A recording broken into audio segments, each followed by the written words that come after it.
প্রিয় দর্শক, আপনারও আপনার পরিবারের সদস্যদের রেশন কার্ড রয়েছে, কিন্তু আপনি মাসের পর মাস তা ব্যবহার না করে ফেলে রেখে দিয়েছেন।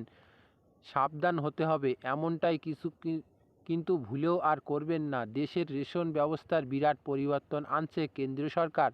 চালু হচ্ছে নতুন নিয়ম, আর এই নিয়ম জাতাকলেই বাতিল হয়ে যেতে পারে আপনার রেশন কার্ডটি। 6 মাস বা তার বেশি সময় যারা রেশন কার্ড ব্যবহার করেননি তাদের কার্ড বাতিল হয়ে যেতে পারে। শীঘ্রই এই সংক্রান্ত নির্দেশিকা জারি করতে পারে কেন্দ্রীয় সরকার। এই ধরনের রেশন কার্ডের তালিকা তৈরি করা হচ্ছে। এই নিয়ম কার্যকর করতে কেন্দ্রীয় সরকারের আরও অনেক প্রস্তুতি নিচ্ছে। অযোগ্য ব্যক্তিরাই যাতে রেশন পান সেটাও জন্য সতর্কতা প্রচেষ্টা চালানো হচ্ছে। যার সত্যি রেশন পাওয়া যোগ্য তাদের জন্য একটি বড় খবর আসতে চলেছে।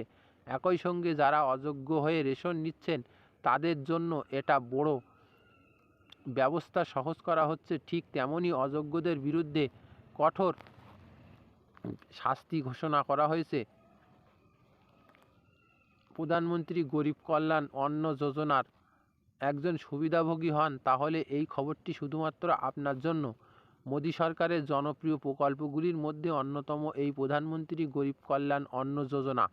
কিন্তু এই প্রকল্পের কিছু ত্রুটি খুঁজে পেয়েছে কেন্দ্রীয় সরকার, আর তাই 1 মে থেকে দেশে রেশন বিতরণ ব্যবস্থায় কিছু পরিবর্তন কার্যকর করার কথা ভাবা হচ্ছে। এই মুহূর্তে দেশের লোকসভা নির্বাচন চলছে, আদর্শ আচরণবিধি লাগু রয়েছে, তাই এই বিষয়ে বিস্তারিত ঘোষণা করা যাচ্ছে না। তবে জোর কদমে প্রস্তুতি চালানো হচ্ছে। করোনার সময় কেন্দ্রীয় সরকারের যোগ্য ব্যক্তিদের জন্য বিনামূল্যে রেশন প্রকল্প করেছিল। তবে লক্ষ লক্ষ মানুষ এই বিনামূল্যে রেশনের সুবিধা নিচ্ছেন। যারা আদৌ এর যোগ্য নয়, আর্থিকভাবে যথেষ্ট সক্ষম পরিবারগুলিও বিনামূল্যে রেশনের সুবিধা নিচ্ছে। তাদের মধ্যে কেউ কেউ সরকারি চাকরিও করছেন।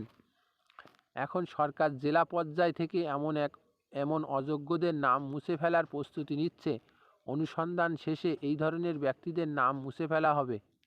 এছাড়াও বিনামূল্যে গম, চাল সহ অন্যান্য শস্য কম ওজনে উপভোক্তাদের দেওয়া হচ্ছে বলেও অভিযোগ পাওয়া গিয়েছে। সরকার দীর্ঘদিন ধরে চলে আসা এই সমস্যার সমাধানে প্রস্তুতি নিচ্ছে। এমন পরিস্থিতিতে কেন্দ্রীয় সরকারের খাদ্য উপভোক্তা বিষয়ক মন্ত্রক পাবলিক ডিস্ট্রিবিউশন সেন্টারগুলির জন্য একটি নতুন নীতি তৈরি করেছে। এই ধরনের অভিযোগ পেলেই রেশন ডিলারের লাইসেন্স বাতিল করা হবে বলে জানানো গিয়েছে। ক্যামেরায় রফিকুজ্জামান, RM নিউজ।